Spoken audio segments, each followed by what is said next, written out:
Tom.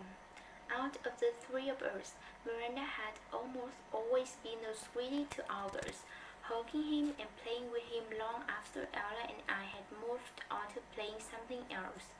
Even as we got older, Miranda always made sure to try to include ours in our conversation, ask him how he was doing, talk to him about Avatar or Star Wars or Bird or something she knew he liked.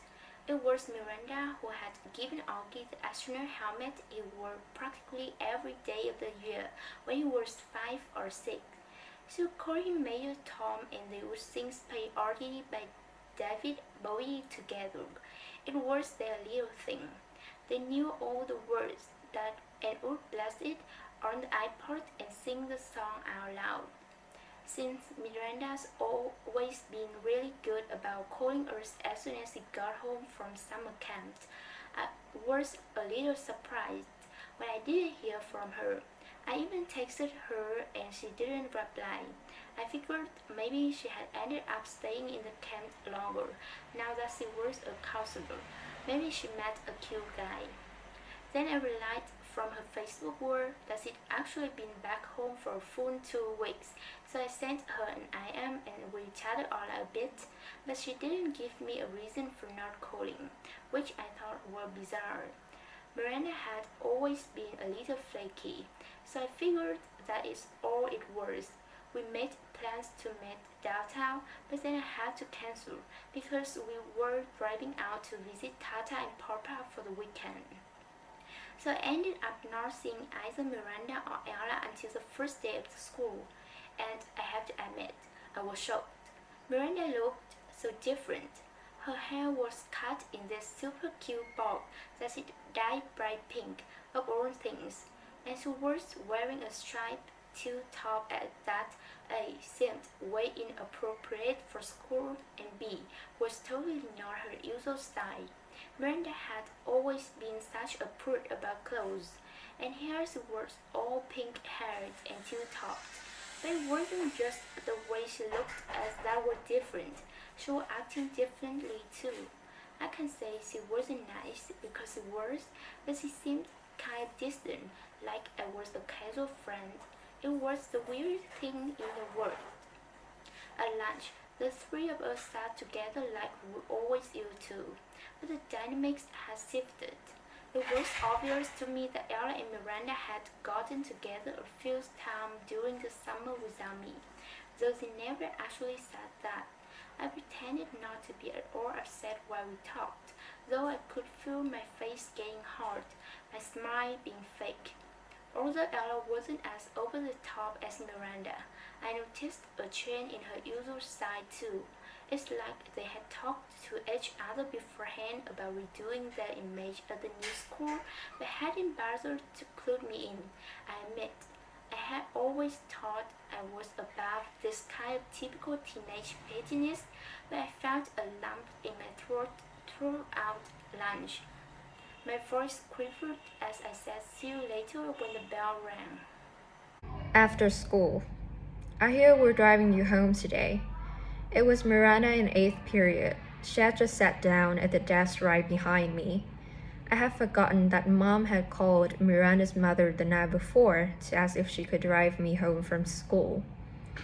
You don't have to, I answered instinctively, casually. My mom can pick me up. I thought she had to pick Augie up or something. It turns out she can pick me up after work. She just texted me. Not a problem. Oh, okay. Thanks. It was all a lie on my part, but I couldn't see sitting in a car with a new Miranda. After school, I ducked into a restroom to avoid bumping into Miranda's mother outside. Half an hour later, I walked out of the school, ran the 3 blocks to the bus stop, hopped on the M86 to Central Park West, and took the subway home. Hey there, sweetie, Mom said the moment I stepped through the front door. How was your first day? I was starting to wonder where you guys were. We stopped for pizza. Incredible how easily a lie can slip through your lips. Is Miranda not with you? She seemed surprised that Miranda wasn't right behind me. She went straight home. We have a lot of homework. On your first day? Yes, on our first day, I yelled, which completely surprised Mom. But before she could say anything, I said, "School was fine. It's really big though. The kids seem nice." I wanted to give her enough information so she wouldn't feel like the need to ask me more. How was Aki's first day of school? Mom hesitated, her eyebrows still high up on her forehead from where I snapped at her a second earlier. Okay, she said slowly, like she was letting out her breath. What do you mean, okay? I said. Was it good or bad? He said it was good. So why do you think it wasn't good?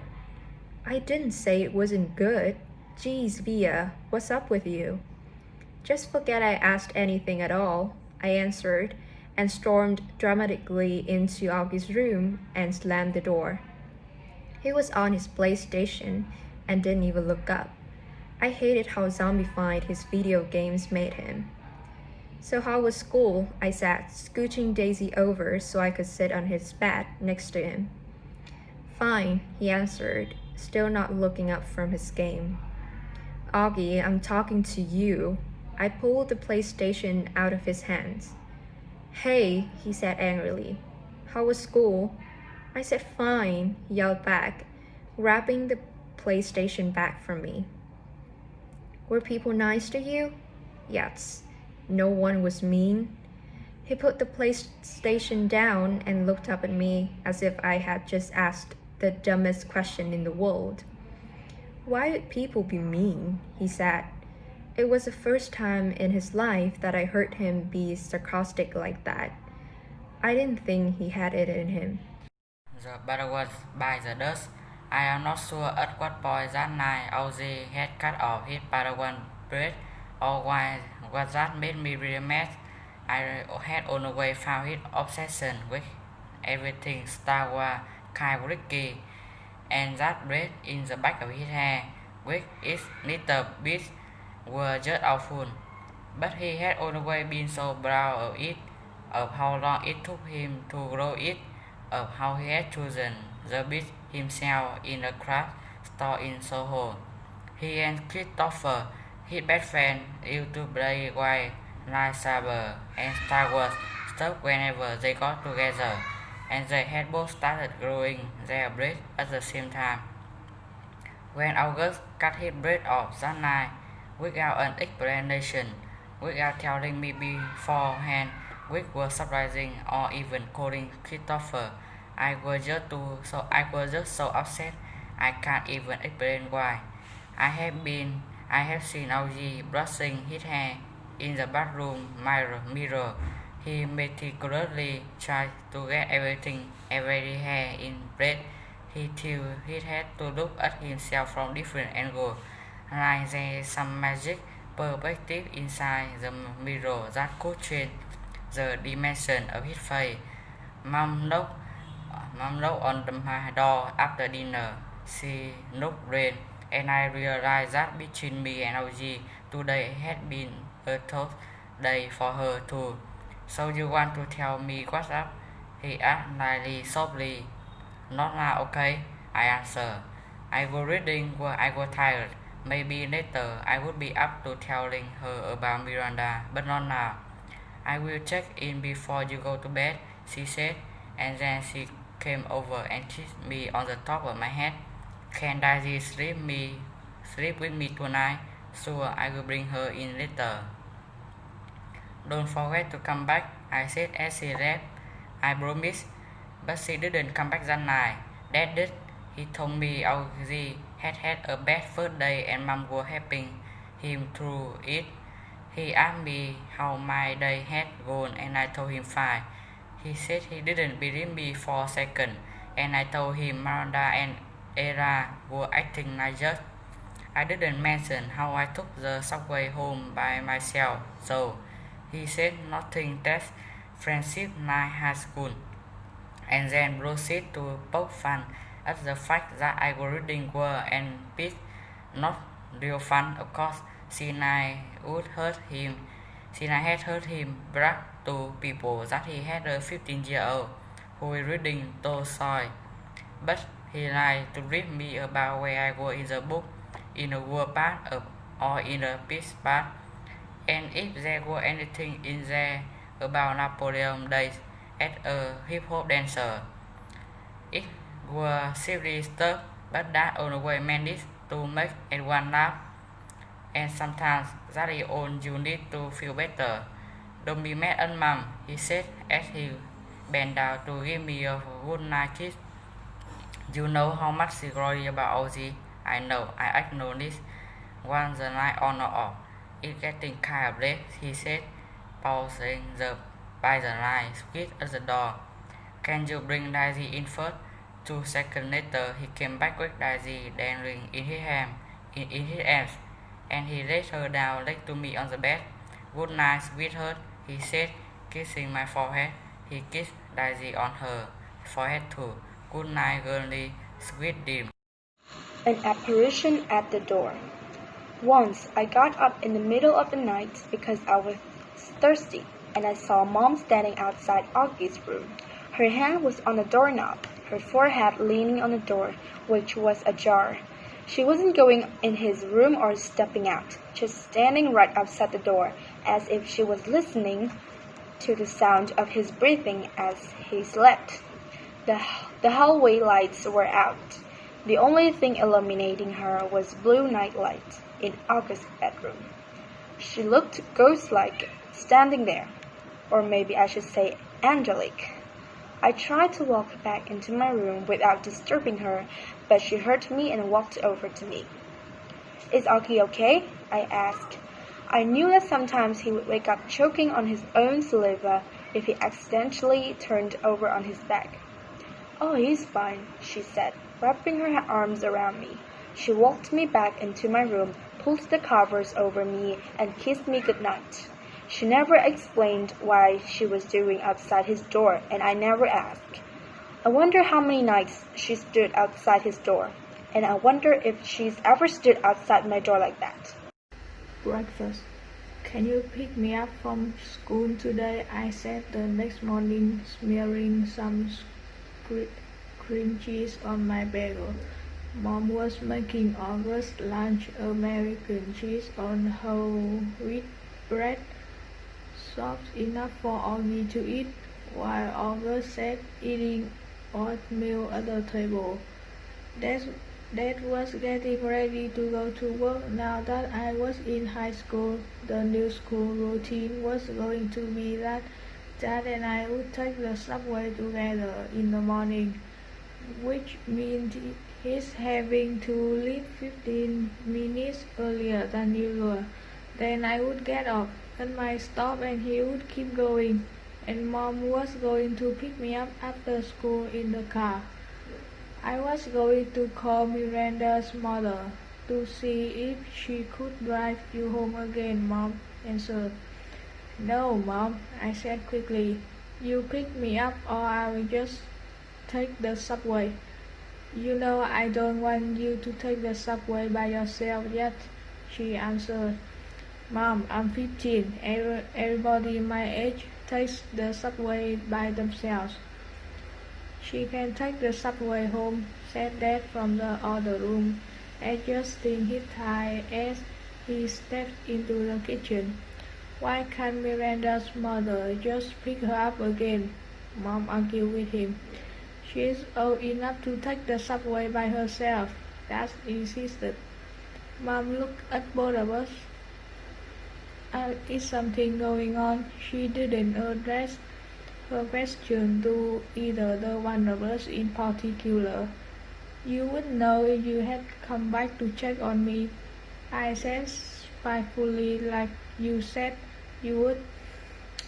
Oh God, Pia, said Mom, remembering now how she had completely ditched me last night. She put down the knife she was using to cut Augie's grapes in half, still a choking hazard for him because of the size of his palate.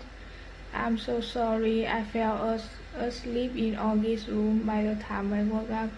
I know, I nodded indifferently.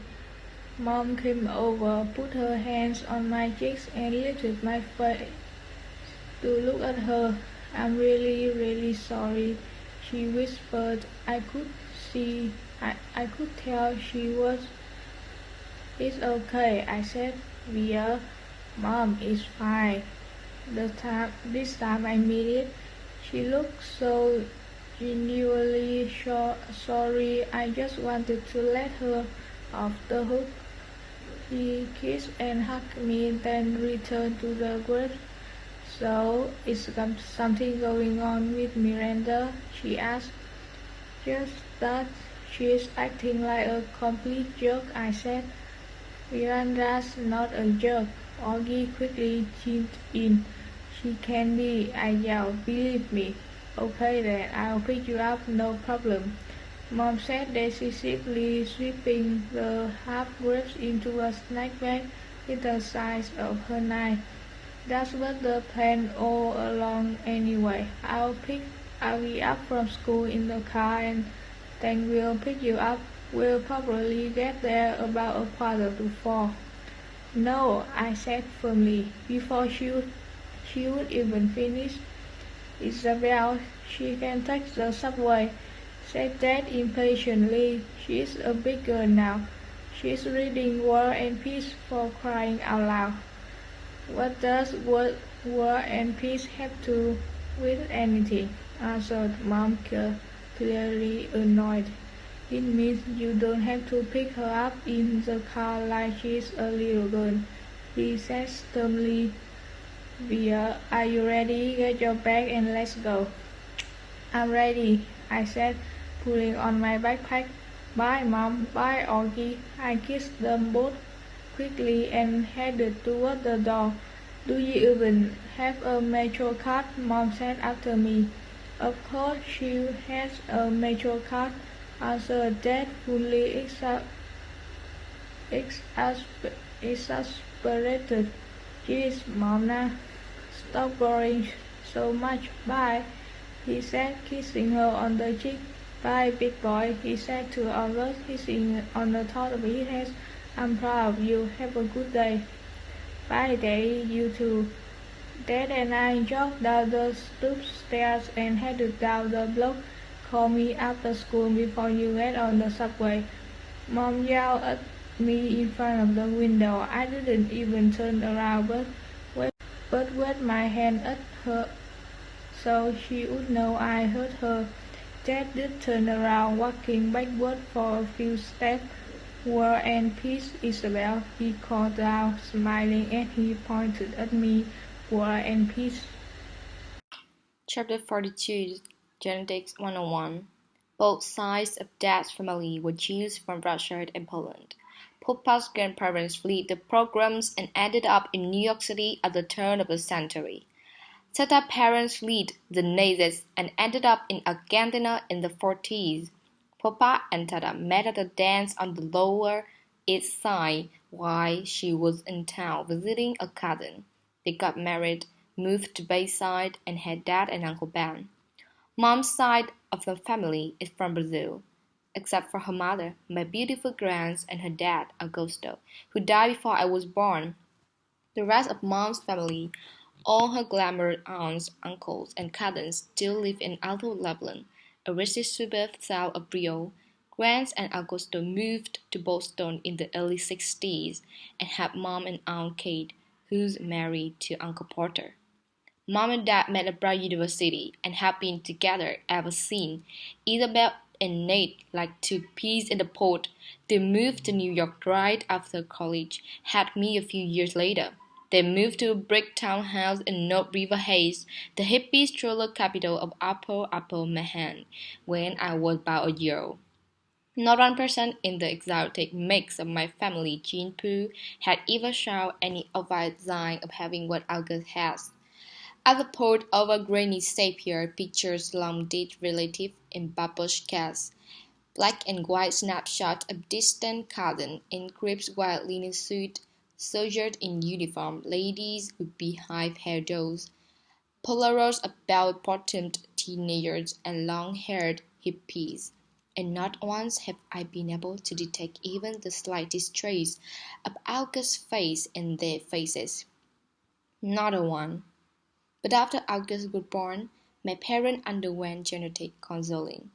They were told that August had what seemed to be a previously unknown type of mandibulofacial dysostosis caused by an autosomal recessive mutation in the TCOF1 gene, which is located on chromosome 5, complicated by a hemifacial microsomia characteristic of OAV spectrum. Sometimes the mutations occur during pregnancy.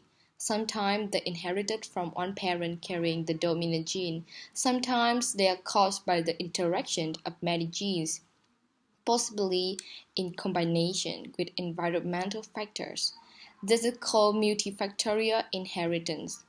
In August's case, the doctors were able to identify one of the single nucleotide deletion mutations that make work his face. The weird thing is, though you never know it from looking at them, both my parents carry that mutant gene, and I carry it too. The Punnett square. If I have children, there is 1 in 2 chance that I will pass on the defective gene to them. That doesn't mean they will look like August, but they will carry the gene that got double dose in August and help make him the way he is. If I marry someone who has the same defective gene, there is 1 in 2 chance that our kids will carry the gene and look totally normal.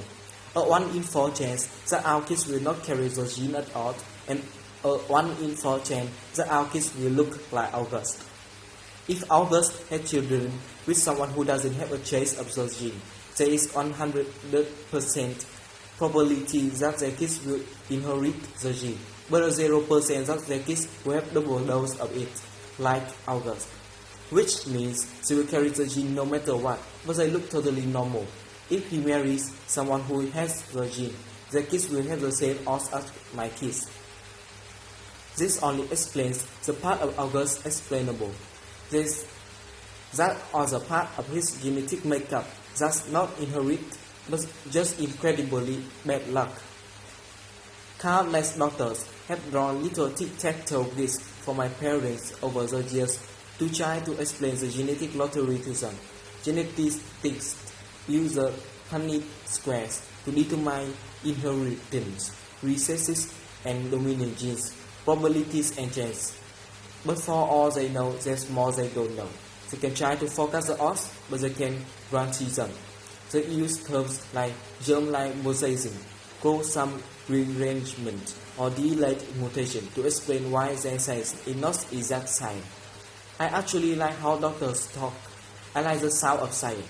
I love how words you don't understand explain things you can't understand. There are countless people under words like germline mosaicism, chromosome rearrangement, or delayed mutation.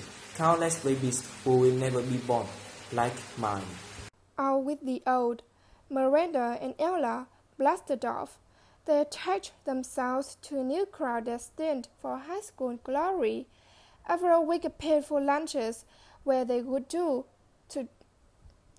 about people that didn't interest me, I decided to make a clean break for it. They asked no questions. I told no lies. We just went our separate ways.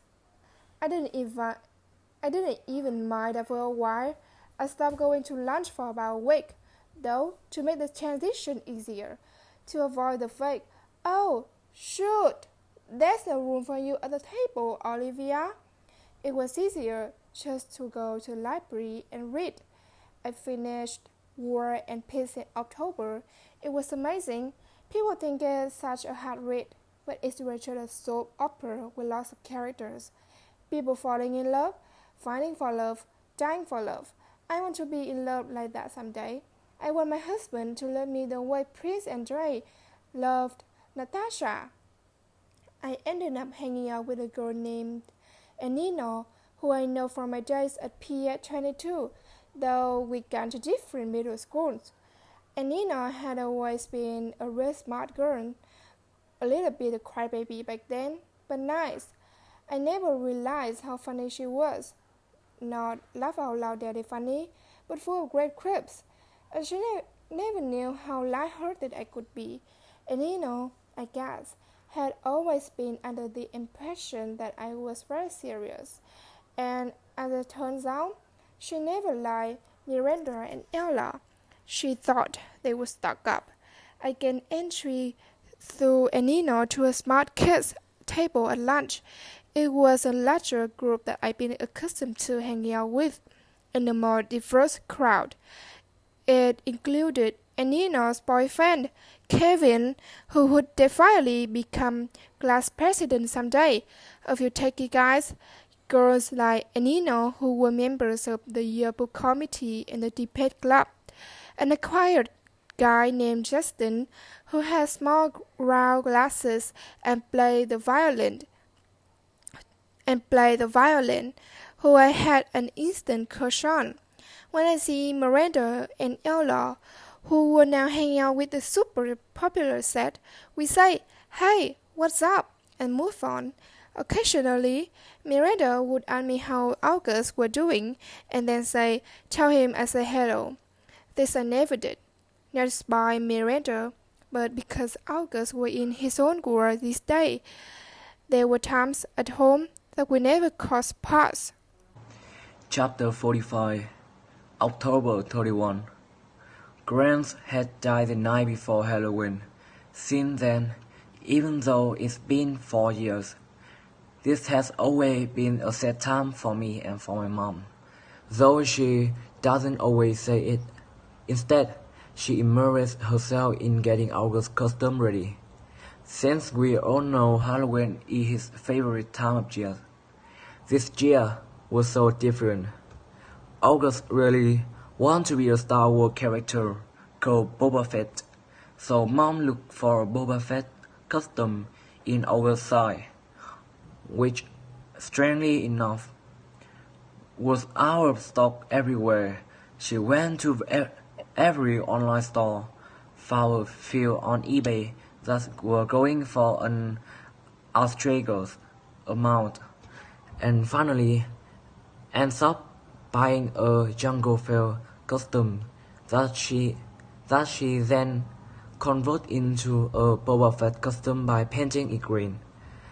I could say, in all, she must have spent 2 weeks working on the stupid costume. And no, I won't mention the fact that Mom has never made any of my costumes, because it really has no bearing on anything at all. The morning of Halloween, I woke up thinking about Grant, which made me really sad and weepy. Dad kept telling me to hurry up and get dressed, which just stressed me out even more, and suddenly I start crying. I just want to stay home. So Dad took August to school this morning and Mom said I could stay home. And the two of us cried together for a while. One thing I knew for sure, however much I missed Grant, Mom must have missed her more. All those time August was clinging to life after a surgery, all those rushed trips to the ER.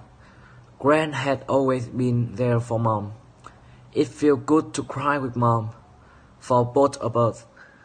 At some point, Mom had the idea of our watching the Ghost and Mr. Mew together, which was one of our time favorite black and white movies. I agree that was a great idea. I think I probably could have used this gripping session as an opportunity to tell Mom everything that was going on at school with Miranda and Ella. But just as we were sitting down in front of the DVD player, the phone rang. It was a nurse from our school, calling to tell Mom that August had a stomach ache and could be picked up. So much for the old movie and the mother danger bonding. Mom picked August up, and the moment he came home, he went straight to the bedroom and threw up. Then he went to his bed and pulled the cover over his head. Mom took his temporary brought him some hot tea and awesome the August's mom rose again. Vera's mom, who had come out for a little while, was put away. I understood, thought August were in bad shape. Neither one of us asked him why he had worn his bleeding scream costume to school instead of a Copperfield costume Mom had made for him. If it annoyed Mom to see the costume she had worked on for 2 weeks thrown on the floor, unused, she didn't show it.